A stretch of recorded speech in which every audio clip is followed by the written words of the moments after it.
Well, hey there, this is Cindy, and thanks as always for joining us today. I cannot wait to dig into today's episode, but just before we do quickly, want to share some ways that we can work together if you happen to be looking to up-level your negotiation skills. Whether you're looking for online or group programs, anything to my signature one-on-one mastermind or VIP experiences, we got packages to help you leverage your innate power to get more of what you want and deserve. If that sounds interesting to you, just check out artoffemininenegotiation.com. But now, on to today's program, the reason you are here. Really happy to introduce you to Sangeeta. We're going to be talking about how to negotiate for more as a woman in STEM. So welcome, Sangeeta. It's so great to have you here. Thank you, Cindy. Appreciate the opportunity. And for those who don't happen to know Sangeeta, she recently left the corporate world to launch her own tech startup called Gotara, providing career advice to women in STEM. And she's dedicated to helping give women a fair advantage to close the gender gap in STEM in particular. And Sangeeta is certainly well equipped to deliver on that mission. She has completed her Ph.D. in materials chemistry from the University of Illinois. She got her MS in chemistry from the Indian Institute of Technology. She's authored 2 books. She has 26 patents to her name and has been recognized through the Nielsen CEO Award, the National Women of Color Technology Award, and the GE Latimer Innovation Award. So we've got, roll up your sleeves, get a pad and pen, get ready to take notes, because I'm sure we've got lots of great stuff coming your way here today. So why don't we start? This is no doubt an unusual career choice, at the time you entered the industry. So I'd love to hear how you came to this line of work. I mean, when I heard your credentials, I was just like, oh, it's, one of the reasons I went into law was that idea about math, the science, engineering, technology. These were things that just caused, I think, a lot of women to cringe. So tell us about your journey. Yeah, so in school, I always loved math and science. I liked all subjects, but I found it harder to remember the arts type of subjects or literature and things like that.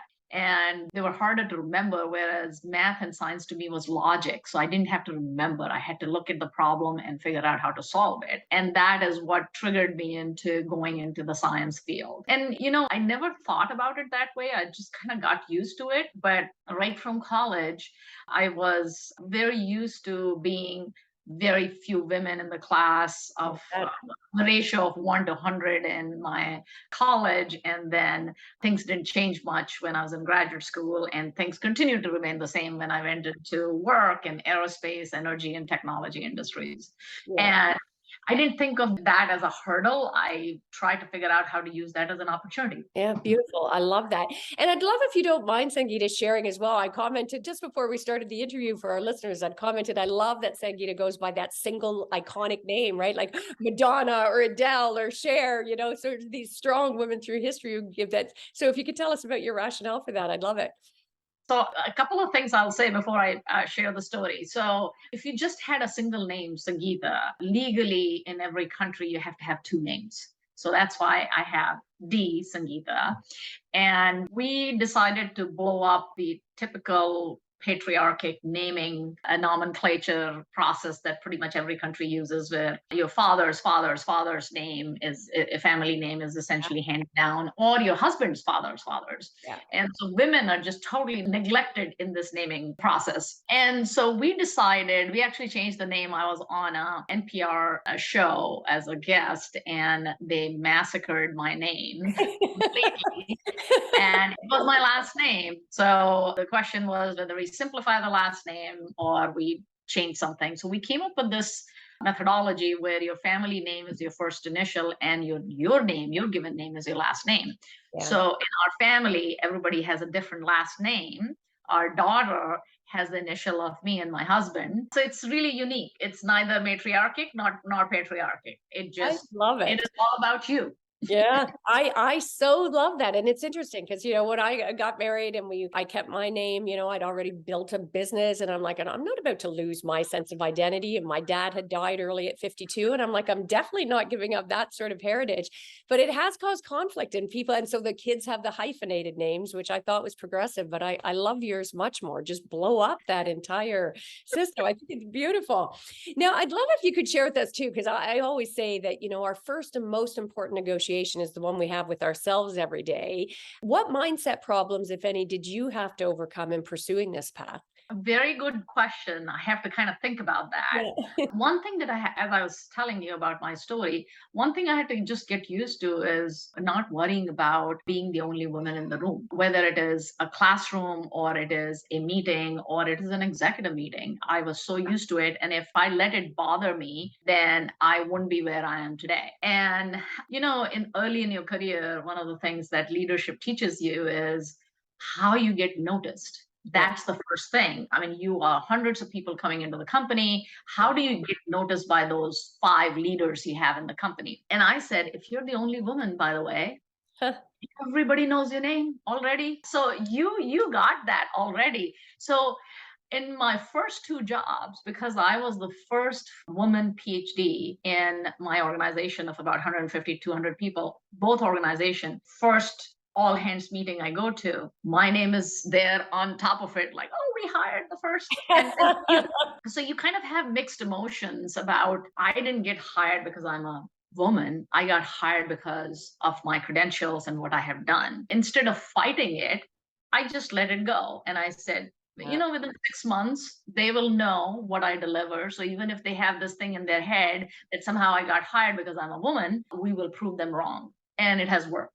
That is such a great reframe. Yeah, I can't believe it. I mean, I've been doing this women's empowerment work for ages, and I have not heard anybody characterize it that way. I mean, much the same. I represented trade unions, for 30 years in the practice of law, and particularly for the longest time at the beginning of my career, I was almost always the only woman in the room, right? Like just between my clients, the adjudicators, you name it, there were very few women. But I love this reframe, and I want to just put a pin in that for our listeners. Use that as your advantage, right? I mean, it's so true. Everybody is struggling in every forum to try and get noticed in all the noise today. And you already have that advantage when you're the only woman. So that's gorgeous. I love that. A lot of times I have seen women move from one organization to the other because they feel like that they're the only women. And so I can see the comfort level goes up if you have more women around you. So I totally get when women do that. However, you can actually progress a lot faster if you can get past that point, because if you're the only woman and you have more EQ and you're good at your job, Yeah. and you have a little bit more EQ than the general population, your chance of growing in that organization just skyrocketed. Yeah. Yeah, I love that. I think that's a great reframe and great tip for our audience there. And speak to this idea about EQ for a moment, because again, I think most people are familiar with the term now, but just in case for any of our listeners who aren't, give us a little bit more on that. Yeah. So I think EQ, emotional quotient, just like you, intelligence quotient. Yeah. I truly believe the future leaders of the world are going to have as much EQ as IQ. I think in the past, IQ has always been valued a lot more than anything related to EQ. And the pandemic has brought the future of work now, Yeah. which is when you have a virtual team and you can't really empathize and understand what anybody is going through and how you can make things work, you cannot be a good leader. And in fact, some studies have shown some of the women leaders have really shown up really well in the performance during the pandemic. So I would just say to women, take that advantage. When you have some natural advantage, take the advantage of it and figure out how, instead of leaving the workforce, how can you spiral up and become a big leader in your organization? Oh, you are so speaking my language. And it's ironic when you speak to that, because I did, a few years back, I did my TEDx talk on the rise of the feminine voice. And that was the premise about that. These are skills that are critical for leadership. And for so long, we've stifled them, seeing them as a liability. And I agree with you totally. I think COVID, we've seen a real shift where for the first time, certainly in my lifetime, I think people are really willing to look in a very different way at these skills and see them as leadership skills. I mean, you look at the Prime Minister of New Zealand, my gosh, imagine a decade ago if people had to have a prime minister on a global scale be saying that kindness is their national language. Hello? I've heard of it. So it's so beautiful. I love that. So Sangeeta, I'd love if you could tell us what, we talked about mindset for you, and I love with all the fantastic work that you're doing with women in STEM and helping them step into their power to be able to get more of what they deserve. What are the most common sort of mindset problems you'd say that you're seeing arising with the women that you're working with that's stopping them from stepping into their full power? I think there are a few things that they need to think about, but I think there are other things that employers actually need to think about as well. for them to be retained in the workforce and grow in the workforce. So I think for the women themselves, I think we over index on fairness and the right thing to do and everything, which is awesome. I'm not saying there's anything wrong with it, but sometimes as a result, you are dissatisfied. Yeah. I'll give you a simple example of even working at home. So, if you do certain things, whether it is taking care of your kid or just doing dishes, you do dishes certain way, and your husband or your partner does dishes the way you don't like it. Yeah. Now, you want them to do it or not? If you Yeah. want them, let them do it the way they want it. It will not be perfect. The dishes will break. They may not come out right. The laundry may be pink one color and blue another time. But you got to accept the little things in order to achieve the bigger things in life. And it is not easy. I mean, it was not easy for me either. I mean, I had to slowly learn how to be able to do that. So that is one thing that I would say for women. And also for women to, second thing that I would say for women to be bolder and be interested in and be brave enough, courageous enough to take some risks, whether it is changing directions of their jobs or taking a job that they don't have a huge background in. You Yeah. don't have to have 80 or 100% of the requirements of a job to be able to do the job. Yeah. And I'll tell you, I got lucky at GE where very junior in my career, I got tapped by a very senior leader Nice. to go jobs that I had zero background in. So I had a PhD in material chemistry and science, but I didn't have PhD in risk management and data science and all that. And all those are the jobs I have done. And so yeah, the first 6 months are tough, but you learn so much. Yes. Once you've done a few of those jobs, then you can say, bring on anything. I can take care of it.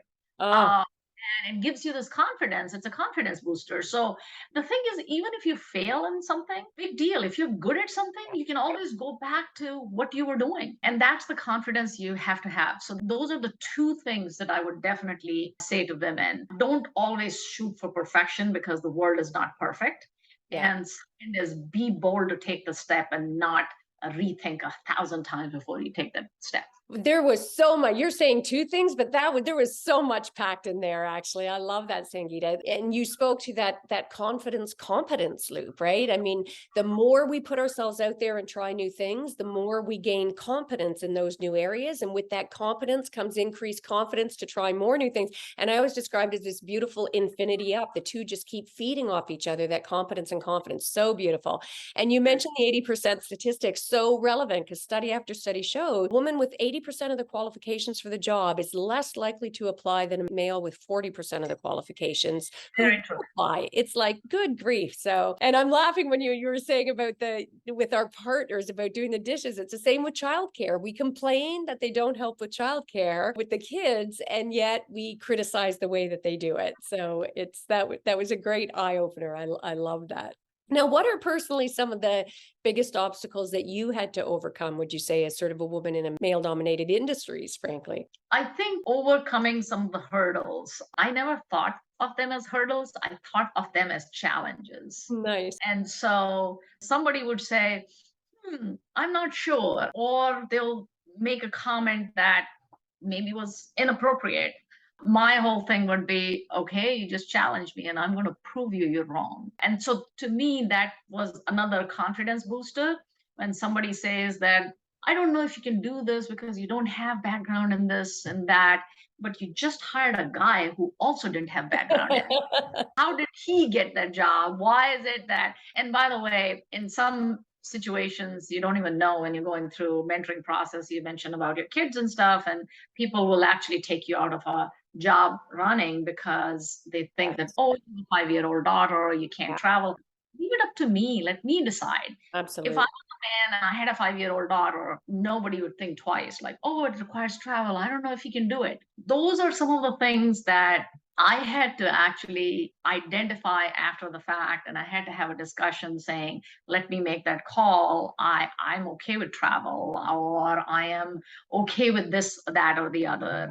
And knowing when to trying to do root cause, like why was I not offered that role, or why was I not given the opportunity to even interview for that role? what was the reason. Then once you understand it, in many cases, you can overcome the hurdles that may be there. In other cases, if there are hurdles that are just silly or stupid, you just move on. You Yeah. say, "Oh, all right, I'm going to go someplace else Yeah. where they'll value my expertise and my intellect." Yeah. And again, some great stuff packed in there. And I must say, Sangeeta, I think you have an incredible capacity for framing things or reframing things in ways that are beneficial. That simple mindset shift. And again, for our listeners out there, just want to put a pin in this, that really simple mind shift of seeing something as a challenge versus an opportunity allows you to show up differently and overcome it in a more powerful way, and then step into your power and also be recognized for that as well, as opposed to sitting back and griping and having that more negative mindset about it. So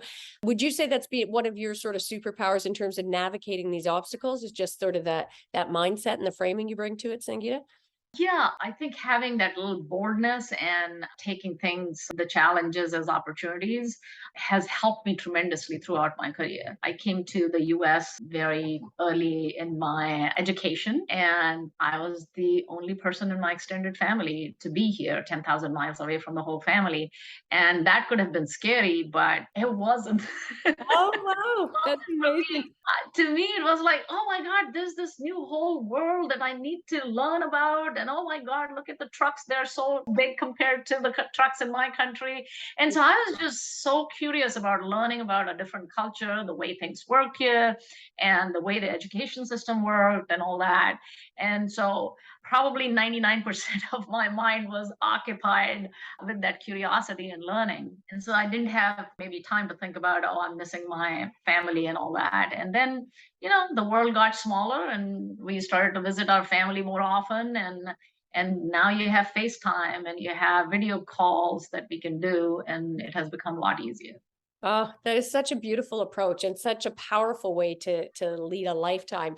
And even on reframing, when you were speaking earlier to failure, again, we can see failure. And as women, I think we're so conditioned to fear that failure, right? Fear that rejection.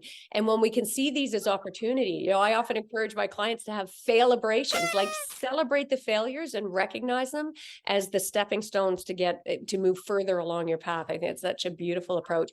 And I love that you mentioned exit as well. And I'd love if you could just peel that back a little bit more for us, because I think we sometimes forget that there are options to just leave. If you are in a place where you've made the efforts, but you're not getting respected or recognized or valued, knowing that exiting is an option can also be a powerful sort of leverage point for us to be able to bring to bear. So what are some of the signs that you encourage the women that you're working with in training that they ought to be thinking about, maybe it's time to leave? Yeah, this one is a difficult question. So let me start back from how we should look at the stuff.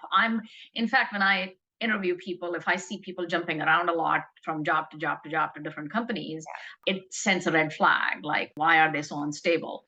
Yeah. So my first thing is, grass is always greener on the other side. Don't think that exit is the only option that you have. I would always recommend to figure out ways for you to look for opportunities within the organization, because within the organization, the same organization, and if it's a large company, maybe a different organization within the same company. And because you may be surprised to find new opportunities that work just great for you. Maybe that environment or that topic or that manager didn't work out, but somebody else would. So that is what I would recommend. And communicate, see if you can, because going through the learning curve of the new company, the new product, new services takes a toll on you. So if you're doing it a lot, it takes a while for you to create a track record where you can be really successful, where people look up to you. So, however, and in Gotara, we talk about these behaviors that we have data on. So when women are feeling undervalued or marginalized, or they don't find opportunities for growth, or they're getting dumped on, Yeah.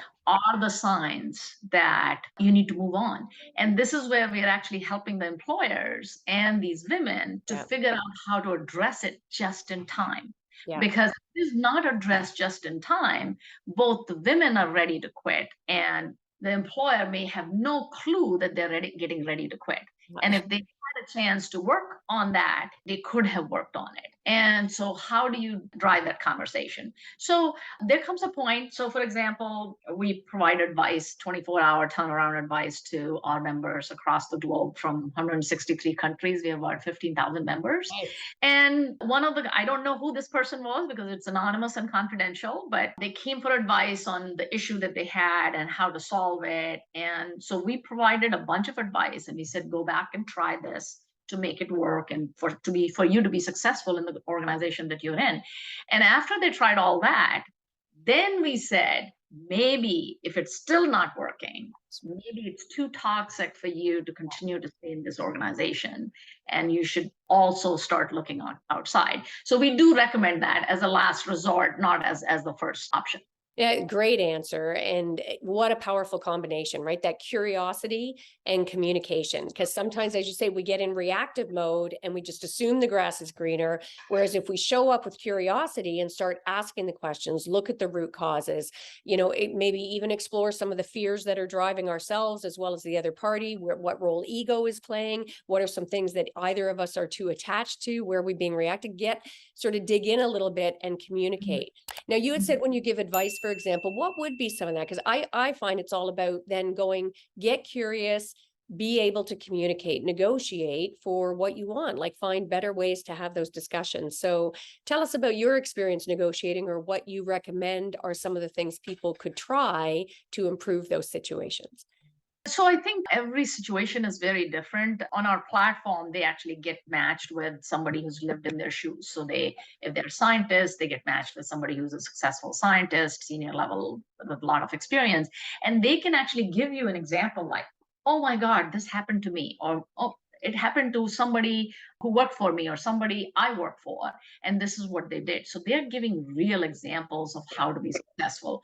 So I don't think there is a generic answer to this question on what do you go do. So as you said, first you got to do the root cause of the issue that you're talking about. So sometimes we'll get a question on, everybody who reports into my boss is at this level and I'm the only one at this level. So I said, that's not the way to look at the problem. The way you should look at the problem is your job that you're doing is at the same level as everybody else? Start with that. Yeah. And because the thing is, I have had many times where I would bring in very junior person to report directly to me to help accelerate their career. It doesn't mean that they go from an individual contributor to a general manager just because they're reporting to me. Yeah. So think about some of those angles before you start to make the decision that this is not the right place for me. And then once you determine the root cause of the stuff, go have a candid conversation with your manager, with your HR leader, with a mentor within your own company. And if none of those conversations go anywhere, then you got to think about going outside. Give it some time, because all these things take a little bit of effort. So if you went and asked for something, they may be able to make it happen right away, but it may happen. But if they're kind of leading you on for years, Yes. that's when you know there's time. But did you apply the right tools to have the right discussion? Do they really know what you want? Yeah. And speaking of tools, what are some practical tools or tips that you could share with our listeners to help them negotiate a thriving career in STEM, right? How they can navigate that career? What are some tips you would share with them? Yeah. So I just wanted to say we serve our members are not only STEM, but STEM plus, which is all data related fields, data science, marketing science, finance, economics as well. And so the tips, we have so many different scenarios that could happen that could slow you down in your career, how to have the voice at the table, how to have performance review, how to look for the skills you need for the next job that you want, how to kind of find a role model that you respect. Yeah. And you not become the role model tomorrow, but what path do you need to take to get to that role model? Be realistic in your expectation while be optimistic in your expectations, and know what work you're putting in to get to those levels, to those big positions that you want to get to, and share that with people. And the more you talk to folks, and the folks could be your peers or they could be senior to you, and sometimes even junior to you. I have had mentors who are junior to me. They're teaching me stuff that I would have never learned if I had not had those mentees who were way junior to me. Yeah. Yeah. So when you learn from them and then you realize all this ecosystem, you realize your goals and your objectives and your ambitions will actually morph based on hearing what you're hearing from others. Yeah.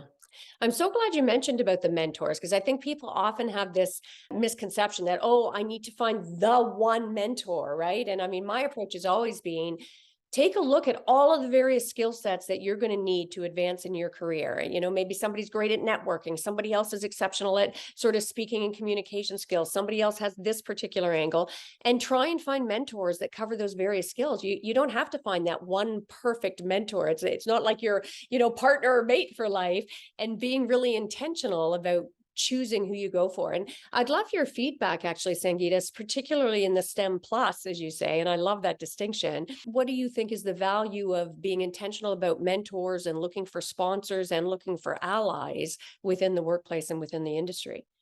I think very, very critical. It is very critical for them to always be looking for people that they can look up to. And sometimes you may not be able to get a meeting with them. You can just simply follow them to see what they're doing. And many times you'd be surprised that a senior person that you didn't think that they would have the time of the day to spend the time with you, they would. You ask them. But the way you go about doing that is be very specific. Don't say, hey, would you be my mentor? Would you be my sponsor? And this is what I am doing.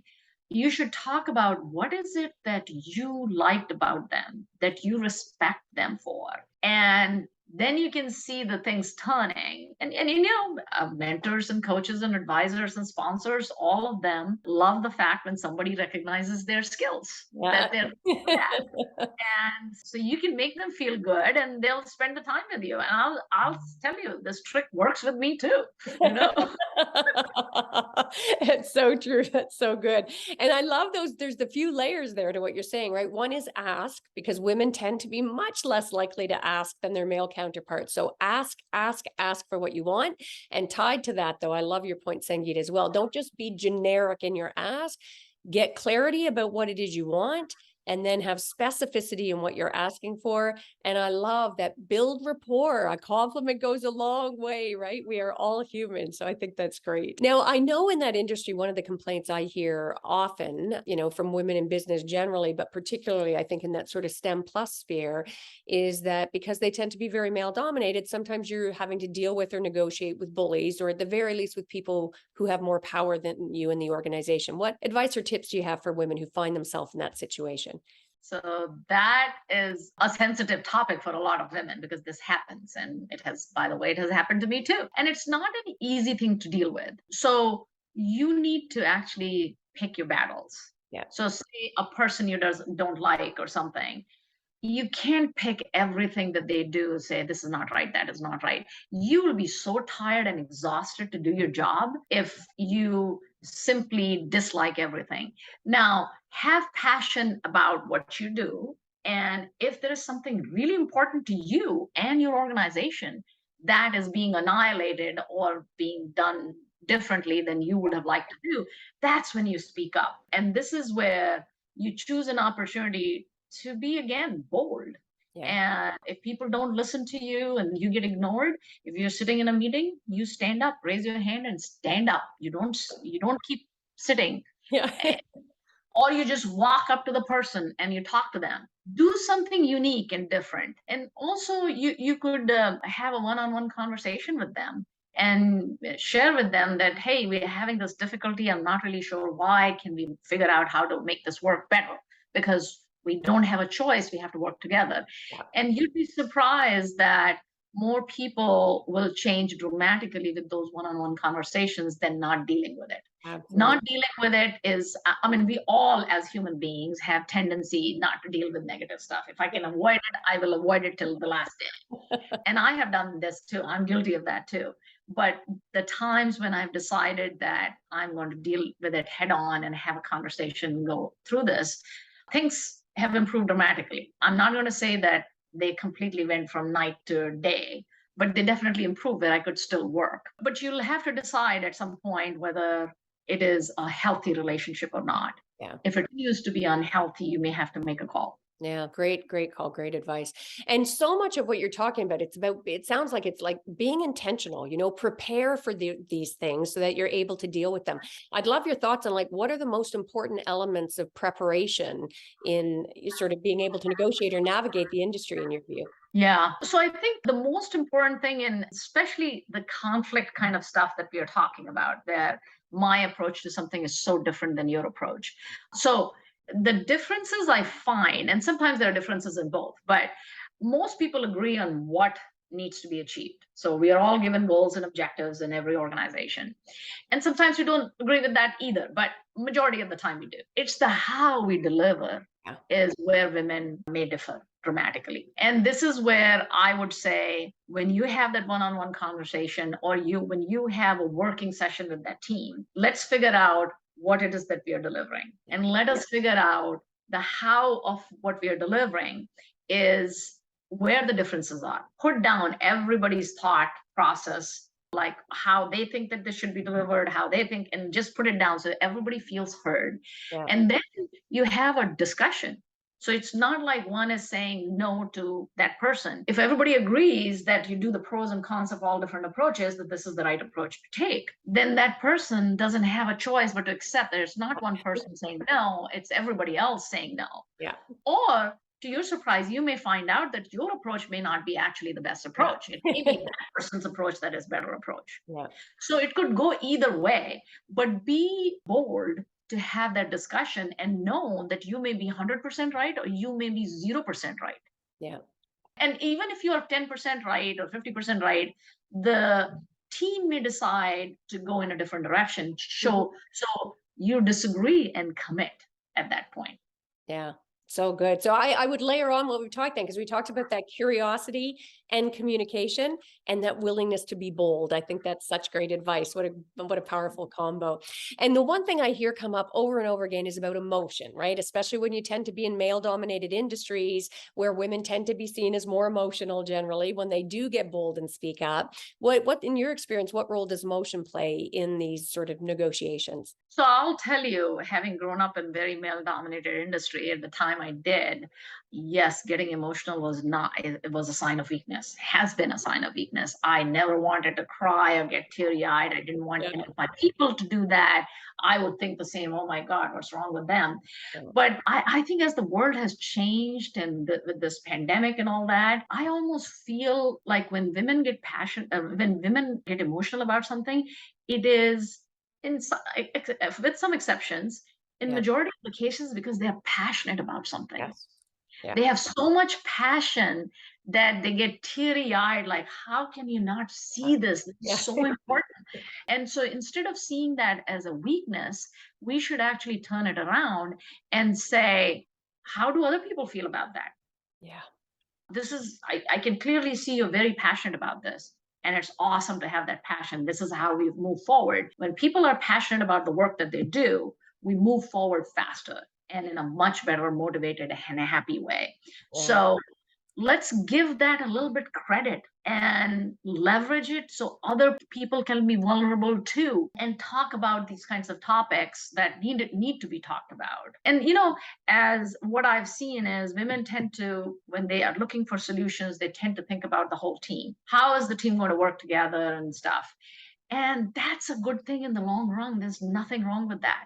Yeah. Sangeeta, you are the queen of the reframe. I've got to say that is so, I love that reframe. And again, I haven't heard people characterize it that way because emotion, we all see it as that weakness, as that liability. And one of the things I often talk about is you can bring the emotion of your deep why, that deep passion to a negotiation, but you don't necessarily have to be emotional in the delivery. But I actually love your reframe about that emotion equaling passion.